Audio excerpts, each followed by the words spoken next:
Wow, we're on step 8. 8, you gotta love it. 8's great, right? Wah, wah. Okay. My daughter tells me I'm like Phil Dunphy or the Steve Carell character from Michael from The Office because I'm such a cheese. I love it. Oh, yeah. Okay. So, step 8, establish your main marketing goal and top level KPIs. Okay. This is really important. And I put it here because, we're in the middle of our setup. We're in the middle of our putting our marketing system in place. We want to tie these to the tactical things that we do.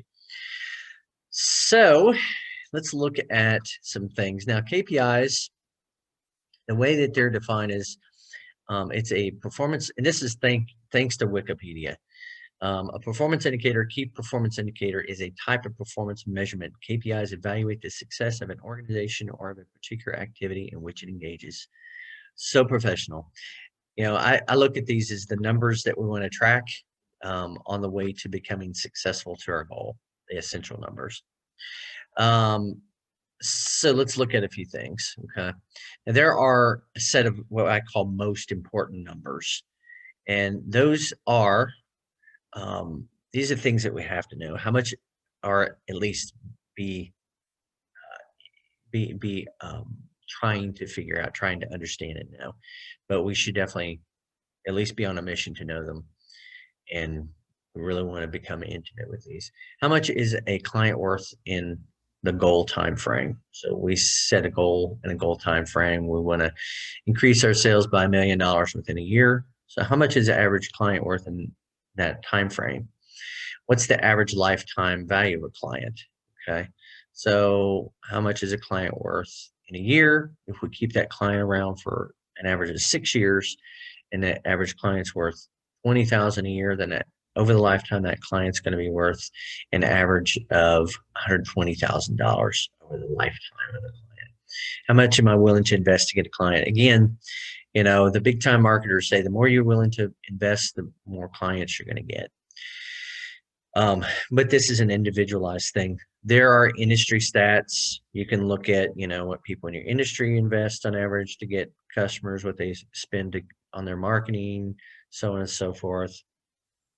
I would say it needs to be relative to that, but also, what are you comfortable with investing to get a client? Make it as high of a number as you can, because then you're more likely to get more clients. How many clients do I need in my goal time frame to reach my top marketing goal?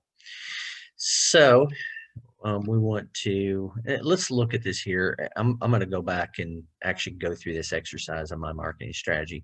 What is my target marketing budget for my goal time frame? So how much money am I willing to invest based on my top goal, getting the number of customers I need to, and getting those at my customer acquisition goal? So the amount I'm willing to invest to get a customer. All right, so let's look at this played out on this sheet. Okay. This is my marketing strategy. Again, I'll plug some numbers in here, to kind of give you some ideas on how this would work out. I'm shooting for higher revenue than this, of course. So $375,000 in revenue in 2021. If my average client's worth $5,000, so this is my goal time frame, 2021 this year. If my average client is going to be worth $5,000 in this time frame, then the lifetime customer value would be 5,000 times, say, an average client's with me for 5 years, it's a $25,000 LTV or lifetime value. If I'm willing to invest $1,000 I said per year, and there's a distinction here. So I'm willing to invest $1,000 to get that customer, but I also want to retain them. So I said acquire and retain a customer. So, you can have this to just acquire the customer and then spread that value out over the course of years, or you can say acquire and retain. That way there's a cost of getting them, and then there's a cost of retaining them. Particularly if you're doing things like gifting, I would gift a certain amount towards my existing clients every year. $375,000 is my target marketing goal, this top goal, 2021. If I have $5,000 average customer value within that time frame, it means I need 75 clients within my 1 year. Let me change this around, actually. I'm going to change this to 1 year. That's my goal time frame. And I'm going to say 75. And there are clients. There we go. So 75 clients within that goal time frame. Now, I have so if I want a target marketing goal, when I reach all of these numbers, they're all optimized. And basically that would mean that the number of clients I'd need, again, let's change this around. 75 is the number of clients I need within 1 year. 1 year to reach my goal times $1,000 per year, which would be the amount I'm willing to invest to acquire and retain a customer, equals my target marketing budget for 2021, which would be 75,000. So that would also be my retention budget as well. But we can play around with these numbers, but this is a good amount here. So I'm understanding that I'm willing to invest 75,000 out of 375 to get to my goal. Now, let me just stipulate this. So, obviously, if these were my numbers, then I wouldn't start out investing this divided by 12 per month. What I'm going to do is I'm going to have a starting budget that I'm comfortable with testing and learning with and not expecting a lot of results, especially at first. I'm going to have a starting budget that I'm comfortable with doing that and then I'm over time, as I getting the number of customers that I want at my customer cost, then I'm going to scale it. And this is just a process of monitoring, assessing, optimizing over time. So you reach these numbers. And the thing about it is, thing to consider is once you get to this point where you're getting $1,000 customers and you're getting at least enough to reach this goal, you want to try to scale this thing to the moon, because who doesn't want to trade $1,000 for $5,000 as many times as you can? Sign me up.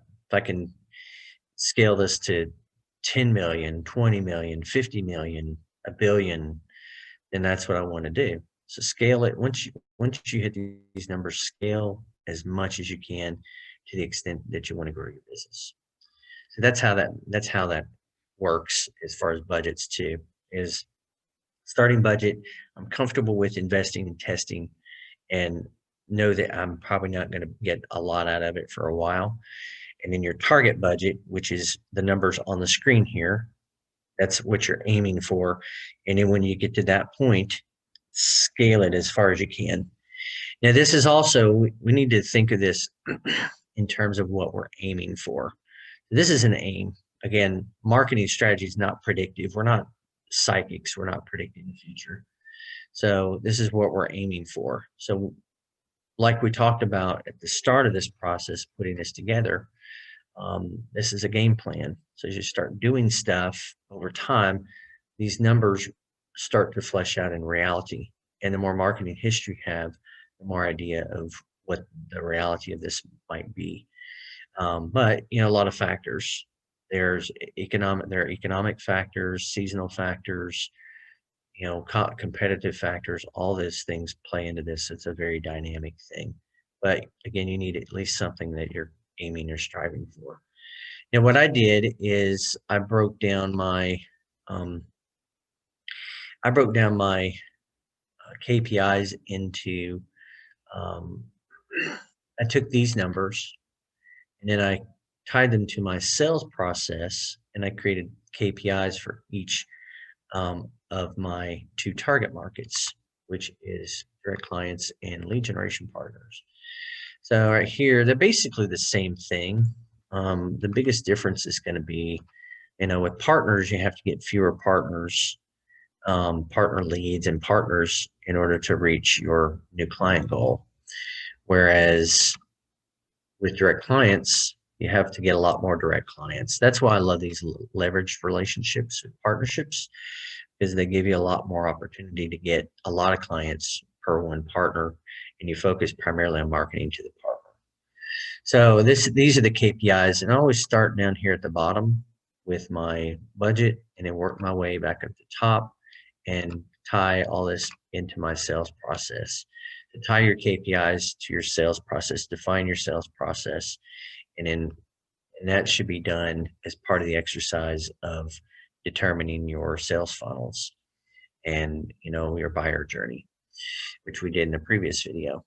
So that's what, this is how I would do it. I would separate these two out, KPIs, and that is step number 8. Step number 8.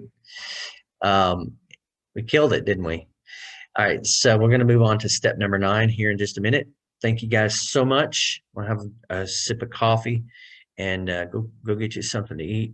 Take a walk outside as long as the weather's nice, and I'll be back in just a few.